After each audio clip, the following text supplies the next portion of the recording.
Paddy Pimblett versus Justin Gaethje just went down, and what a fight we just witnessed. Guys, I'm going to critique the skill level in this video. I'm going to talk about, what's next for these guys. But I want you to know before we get started that this was possibly one of the craziest fights I have witnessed in a very, very long time. The fact that Paddy Pimblett, Scousers don't get knocked, lad, we don't get knocked out. Like I can't do the accent. I'm an Aussie, just allow me, man. But bro, Scousers don't get knocked out. It's true, bro. Some of these hits that Gaethje landed on Paddy, and Paddy still managed to survive. And it was crazy. There was an insane amount of them that hit, and I was shocked at the fact that he was able to survive this. So I'm going to badmouth some of these guys, but I want to let you guys know that this was incredibly entertaining for both dudes. So shout out Justin Gaethje, shout out Paddy Pimblett. Let's get into the recap and what I think is next for both of these dudes. Paddy Pimblett and Justin Gaethje threw down from round 1. We opened up the fight with a knockdown from Gaethje and a second knockdown in round 2. Now that second knockdown happened straight after an eye poke. That's what I wanted to get off right off the bat over here. I think that eye poke did change a little bit. I mean, it didn't change the course of the fight because it was still definitely going that way. But Paddy's face was destroyed by the end of this fight. And I think a large part of the swelling over the eye was due to the fact that he got eye poked and then dropped straight after. So in my opinion, I think Gaethje should have had a point taken off, which would have tied it up on one of the scorecards, whilst Paddy obviously still would have lost on the other two scorecards. Either way though, guys, this was a war. Both guys went out and gave our first Paramount show a banger.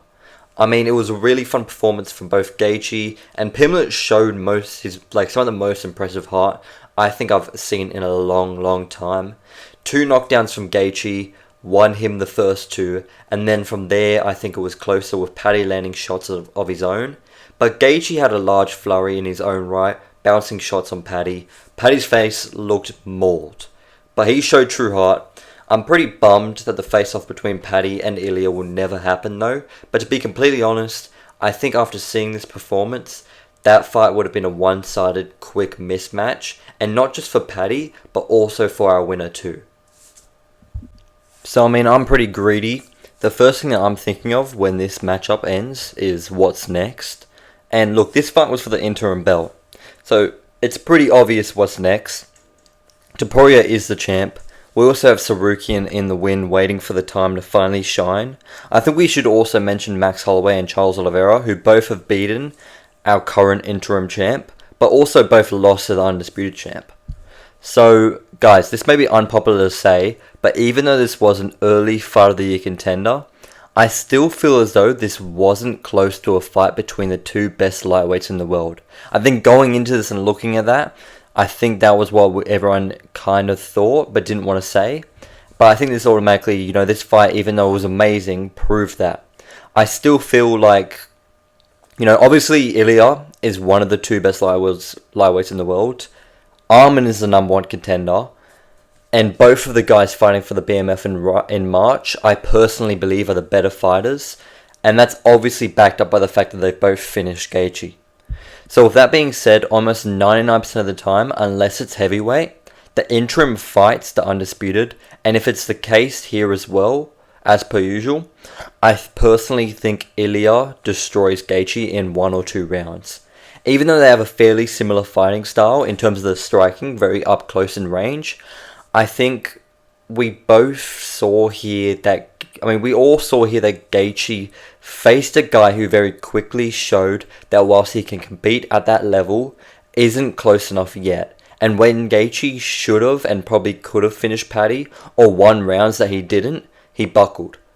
From the second that this fight started, and Paddy automatically got hit with a big shot and dropped, I straight away went, if this goes 5 rounds, the second Paddy got up, or from that, even though it was a brawl, Gaethje almost finished him within the first minute of the fight, with one shot dropping him to his knees and then another shot pushing him, getting him down on the ground. He almost finished him, and I was like, there's no way this could go to a decision, but I've seen this happen before. Very similar in the Holloway Poirier fight, when Poirier was dropped and it still went to a decision. But this was even crazier, because Gaethje did in like the first minute and still couldn't finish him. And I think that kind of goes to show that Gaethje's not at it anymore. Everyone talks about the finishing power of Gaethje, and although he has scored knockdowns in his last 3 fights, he hasn't been able to put those guys away, and he's had a more tough time than I think he previously would have. So I think he's declining a little bit. So I have no reason to believe that Ilia wouldn't do what he did to Max and Charles, 2 dudes that beat him to Gaethje himself. Now, Paddy. I think we have pretty much seen the level that he's at. A lot of people didn't expect him to make it this far, but once he did, he became the favourite. But today he got smoked.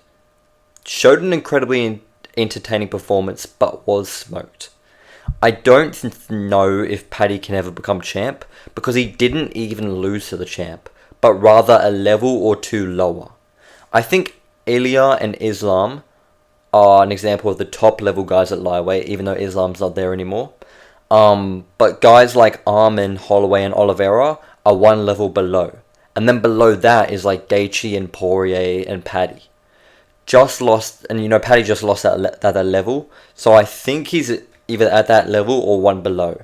So, look, I do think he'll be able to improve a little bit, but only time will tell just how good Paddy will be able to be after this loss.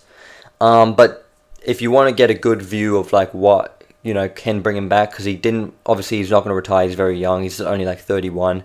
He said automatically on the post-fight interview, hey guys, I'm not done. I do want to see him get that belt one day. I don't think it's possible, but in order to prove that he could get that belt one day, I think a fight like maybe BSD and Hooker, they're fighting next week, and I think they're at the same level of Paddy. So I'd like to see him face either of those 2. Dan Hooker and the baddie have gone back and forth repeatedly, recently with some nasty comments. And usually when we get beef like this, you never actually see them fight.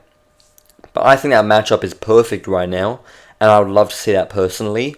Obviously, if Hooker gets through BSD, which I don't think will happen, I think BSD has that.